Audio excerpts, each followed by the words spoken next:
Hello, নমস্কার। আপনারা সবাই কেমন আছেন? আশা করছি খুব ভালো আছেন, সুস্থ আছেন। আমরাও ভালো আছি। তো আজকে আমি আপনাদের সঙ্গে আবারও একটা খুব সহজ একটা রেসিপি নিয়ে চলে এসেছি। আজকে বানাবো হচ্ছে ক্যাপসিকামের ড্রাই সবজি। ঠিক আছে? তো তার জন্যে আমি 3টে মিডিয়াম সাইজের ক্যাপসিকামটাকে দেখেন একটু বড় বড় টুকরো টুকরো করে কেটে নিয়েছি। ঠিক এইভাবে। বেশি ছোট ছোট টুকরো করবেন না, একটু বড় বড় টুকরো থাকলে ভালো হয়।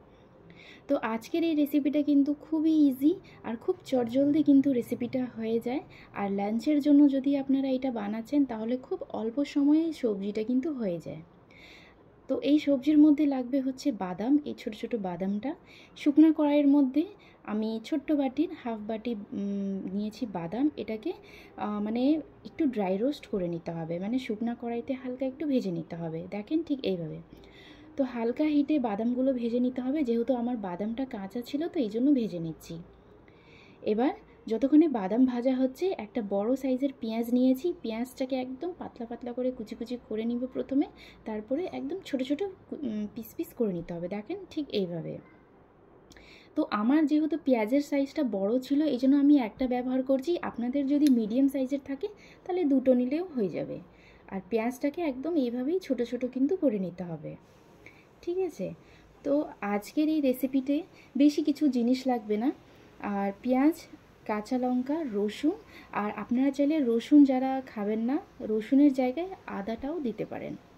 তো এদিকে পেঁয়াজটা কাটা হয়ে গেছে, দেখেন ঠিক এইভাবে পেঁয়াজগুলো কুচি কুচি করে কেটে নিব। এদিকে বাদামটাও ভাজা হয়ে গেছে। তো বাদামটাকে বের করে আমি একটা শুকনো টাওয়ালের মধ্যে নিয়ে হাত দিয়ে এভাবে একটু ইসে করলেই বাদামের উপরে খোসাগুলো কিন্তু খুব সহজেই উঠে আসে। তো আমার এইটা সুবিধা লাগে। এদিকে বাদামটা ছাড়ানো হয়ে গেছে। এবার আমি কড়াইটা গরম করে তাতে দিচ্ছি 2 চামচ রিফাইন তেল। আপনারা চাইলে সরষের তেলও দিতে পারেন। তেলটা যখন গরম হয়ে আসবে হাফ চামচ দিব হচ্ছে গোটা জিরে, আর হাফ চামচ দিয়েছি সফ, মানে মৌরি যেটাকে বলে গোটা সেটা। যখন জিরা আর মৌরিটা লাল হয়ে আসবে সফটটা, তখন কেটে রাখা পেঁয়াজটা দিয়ে মিডিয়াম হিটে হালকা একটু লাল লাল করে ভেজে নিতে হবে।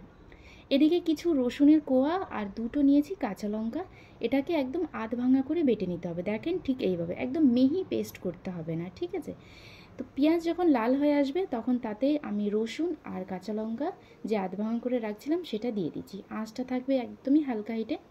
2 থেকে 3 মিনিট ভাজা হয়ে যাওয়ার পর রসুন আর কাঁচা লঙ্কা, এবার আমি অ্যাড করব হচ্ছে কেটে রাখা ক্যাপসিকাম। সেটাকে দিয়ে একদম হালকা হিটে 2 থেকে 3 মিনিট ভেজে নেব। তো আমার এই রেসিপিটা আপনাদের কাছে কেমন লাগছে আপনারা অবশ্যই আমাকে কমেন্ট বক্সে জানাবেন। আর রেসিপিটাকে একটু বেশি বেশি করে শেয়ার করে দিন। এবার 2 থেকে 3 মিনিট ক্যাপসিকাম যখন ভাজা হয়ে যাবে তারপরে অ্যাড করব হচ্ছে কিছু মশলা। স্বাদ অনুযায়ী লবণ, হাফ চামচ হলুদ পাউডার, হাফ চামচ শুকনা লঙ্কা পাউডার, আর হাফ চামচ দিচ্ছি ধনিয়া পাউডার। এগুলো কিন্তু বাড়িতেই বানানো। আমি সব অ্যাড করলাম হাফ চামচ করে। আর মশলা বেশি দিব না, আপনারা চাইলে 1 চামচ করেও দিতে পারেন। এবার এগুলোকে ভালোভাবে মিক্স করে নিতে হবে। আর আঁচটা থাকবে একদমই হালকা হিটে, ঢাকনা দিয়ে ঢেকে আমি ছেড়ে দিব। এদিকে দেখেন বাদামগুলোর উপরে খোসাগুলো ছাড়ানো হয়ে গেছিলো, কিছু কিছুটা বাকি ছিল, সেগুলো আমি হাত দিয়েই বের করে নিচ্ছি।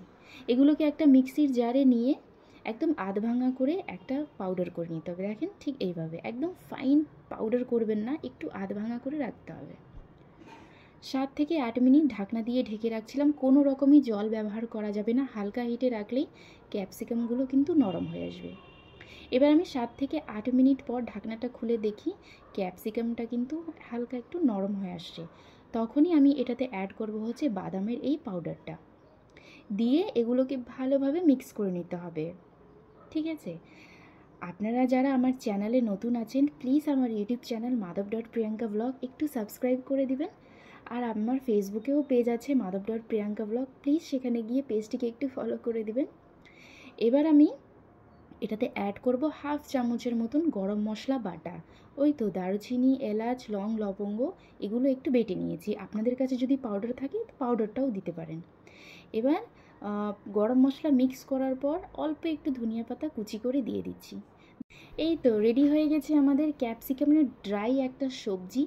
আশা করি আপনাদের কাছে ভালো লাগবে। আপনারা প্লিজ একবার হলেও ট্রাই করবেন। এটা রুটি পরোটার সঙ্গে খেতে কিন্তু অনেক ভালো লাগে। আর আমরা তো রাইসের সঙ্গে খাই, খুব ভালো লাগে খেতে। এটাই ছিল আমার আজকের রেসিপি। আশা করি আপনাদের কাছে ভালো লাগবে। ভালো থাকবেন, সুস্থ থাকবেন, আমাদের চ্যানেল madhav.priyanka ব্লগের সঙ্গে থাকবেন। দেখা হবে আবারও আপনাদের সঙ্গে নতুন ব্লগ ভিডিও রেসিপি নিয়ে। Thank you. আর আমার এই রেসিপিটা আপনারা কে কোথায় থেকে দেখছেন প্লিজ আমাকে কমেন্ট বক্সে জানাবেন, আমার খুব ভালো লাগবে। আর ভিডিওটাকে একটু বেশি বেশি করে শেয়ার করে দিবেন। দেখা হবে নেক্সট ব্লগে। টাটা।